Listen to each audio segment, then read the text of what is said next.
Hello বন্ধুরা, আমি মিতা। আমার চ্যানেলে আপনাদের সবাইকে স্বাগত জানাই। আজকে আমি আপনাদের জন্য নিয়ে এসেছি ইডলির রেসিপি। খুব তাড়াতাড়ি কিভাবে ইডলি বানানো যায় তা আপনাদের সঙ্গে শেয়ার করব। আর আজকে আমি সবজি দিয়ে ইডলি বানিয়েছি। এই ইডলিগুলো দেখতে যেমন সুন্দর হয়েছিল, খেতেও সুস্বাদু এবং স্বাস্থ্যকর। চলুন তাহলে কিভাবে আমি ইডলি বানিয়েছি দেখে নিই। আর বন্ধুরা, পুরো ভিডিওটা দেখবেন আর একটা লাইক দেবেন। আপনাদের একটা লাইক আমাকে নতুন ভিডিও বানাতে উৎসাহ জাগাবে। দেখুন ইডলিগুলো কতটা নরম হয়েছে। চলুন তাহলে আমি কিভাবে ইডলি বানিয়েছি দেখে নিই। ইডলি বানানোর জন্য এখানে 200 গ্রাম সুজি ও 100 গ্রাম টক দই নিয়েছি। একটা মিক্সিং বোলে সুজি ও টক দইটা দিয়ে একটা ঘন ব্যাটার বানিয়ে নেব। এখানে টক দইয়ে জলটা আছে, যেহেতু সুজিটা একটা ব্যাটার বানিয়ে নেব তাই জল সমেত দইটা দিলাম। এরপর অল্প অল্প জল দিয়ে ব্যাটার বানিয়ে নেব। দেখুন এখন পাতলা মনে হচ্ছে। 10 মিনিট রেস্টে রাখার পর সুজিতে অনেকটাই জল টেনে নেবে। দেখুন ঠিক এইরকমভাবে ব্যাটারটা বানিয়ে নিতে হবে। আশা করি আপনারা দেখে বুঝতে পারছেন। এরপর ঢাকা দিয়ে 10 মিনিট রেখে দেব। আর ইডলি বানানোর জন্য এখানে কাঁচা লঙ্কা কুচি, পেঁয়াজ কুচি, আদা কুচি আর নিয়েছি 2 চামচ বিউলির ডাল। আর এখানে হিং নিয়েছি, প্রয়োজন মতো ব্যবহার করব। হাফ চামচ কালো জিরে আর নিয়েছি কারি পাতা। এখানে 2 চামচ চিনি ও হাফ চামচ লবণ আছে। আর বেকিং পাউডার প্রয়োজন মতো ব্যবহার করব। এখানে একটা মিডিয়াম সাইজের গাজর একদম মিহি গ্রেটার দিয়ে গ্রেট করে নিয়েছি দেখুন। আর নিয়েছি ধনেপাতা কুচি, ক্যাপসিকাম কুচি। ক্যাপসিকামগুলো একদম ছোট করে কিউব করে কেটে নিয়েছি। হাফ চামচ গোটা জিরে। ইডলির মশলা বানানোর জন্য প্রথমে তড়কা প্যানে 2 চামচ তেল দিলাম।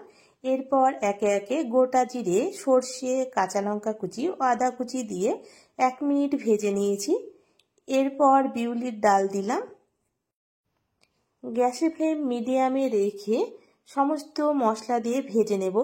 এরপর কারি পাতা দিলাম। কারি পাতাটা আমি একটু 2 টুকরো করে দিয়েছি। তারপর হাফ চামচ হিং দিয়ে 25 থেকে 30 সেকেন্ড ভেজে নিয়েছি দেখুন। তারপর গ্যাসটা বন্ধ করে দিয়েছি। এদিকে সুজিটা দেখুন জলটা টেনে অনেকটাই ঘন হয়ে গেছে। এরপর একে একে ধনেপাতা কুচি, ক্যাপসিকাম কুচি ও গাজর কুচি দিলাম।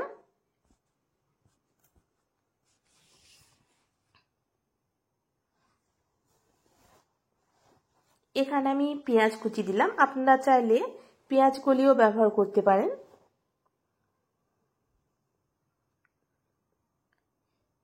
স্বাদ মতো লবণ ও চিনি দিলাম। সবজি দেবার পর সুজির সঙ্গে ভালো করে মিশিয়ে নেব।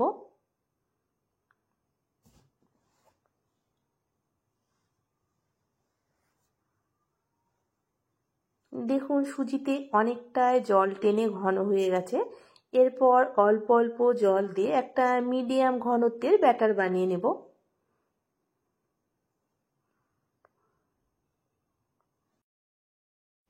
এখানে অল্প অল্প করে জল দিয়ে একটা মিডিয়াম ঘনত্বের ব্যাটার বানিয়ে নেব।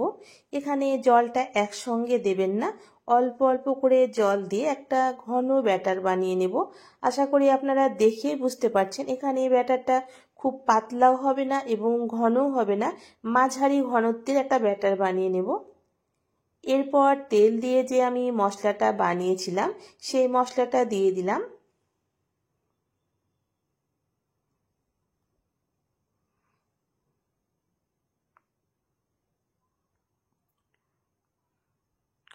এই ইডলি যেহেতু সবজি ও মশলা দিয়ে বানাচ্ছি তাই এর সঙ্গে কোনো চাটনি লাগবে না, এমনি খাওয়া যাবে। খেতেও হয় খুব সুস্বাদু এবং স্বাস্থ্যকর। দেখুন ভালো করে মিশিয়ে নিয়েছি। এরপর 1 চামচ বেকিং পাউডার দিলাম।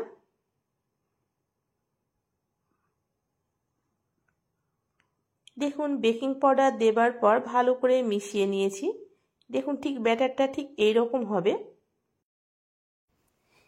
এরপর ইডলিগুলো স্টিম করে নেব। এখানে আমি কোনো স্টিমার ছাড়াই আমি ইডলি মেকারগুলো স্টিম করে নেব।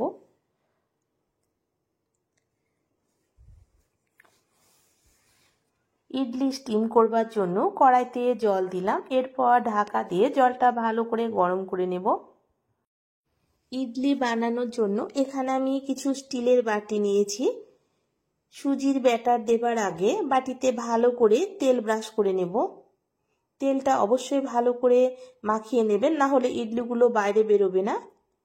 এরপর বাটির অর্ধেকটা সুজির ব্যাটার দেব। এখানে পুরো বাটি ভর্তি করে ব্যাটার দেবেন না, তাহলে ইডলিটা যখন পুরোপুরি হয়ে যাবে তখন বাটি থেকে বেরিয়ে যাবে। ঠিক এইভাবে অর্ধেকটা দিয়ে একটু ঝাঁকিয়ে নেব, যাতে বাটির ভেতরে কোনো অংশে ফাঁকা না থাকে।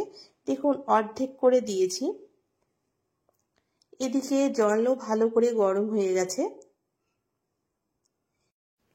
এরপর কড়াইয়ের ওপরে একটা ছিদ্রযুক্ত থালা রাখলাম। দেখুন এই ছিদ্রযুক্ত থালাতে ইডলিগুলো খুব সুন্দরভাবে হয়ে যাবে। এইভাবে বাটিগুলো দেবার পর হাই হিটে ঢাকা দিয়ে 15 মিনিট রাখবো, তাহলে ইডলি সম্পূর্ণভাবে হয়ে যাবে।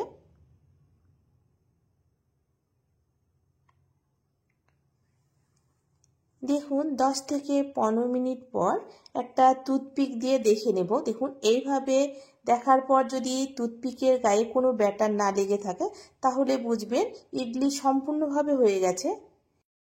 একই রকমভাবে 10 থেকে 15 মিনিট ঢাকা দিয়ে সব ইডলিগুলো স্টিম করে নেব। দেখুন ইডলি পুরোপুরি ঠান্ডা করে নেব, তারপর ইডলিগুলো বাটি থেকে বের করব। গরম অবস্থায় বের করবেন না, তাহলে ভেঙে যাবে। দেখুন ঠান্ডা হয়ে গেছে, আর বাটি দেখে বুঝতে পারছেন খুব সুন্দরভাবে বাটি থেকে ইডলিগুলো বের হয়ে আসলো। আর ইডলিগুলো কতটা স্পঞ্জি হয়েছে আপনারা দেখে বুঝতে পারছেন। আপনারা এইভাবে একবার বাড়িতে ইডলি বানিয়ে দেখুন, আশা করছি ভালো লাগবে। ভালো লাগলে অবশ্যই কমেন্ট করে জানাবেন। আজকের মতো এই পর্যন্ত বন্ধুরা, দেখা হচ্ছে পরবর্তী ভিডিওতে। ততক্ষণে সবাই ভালো থাকবেন, সুস্থ থাকবেন। ধন্যবাদ বন্ধুরা আমার আজকের এই ভিডিওটি দেখার জন্য।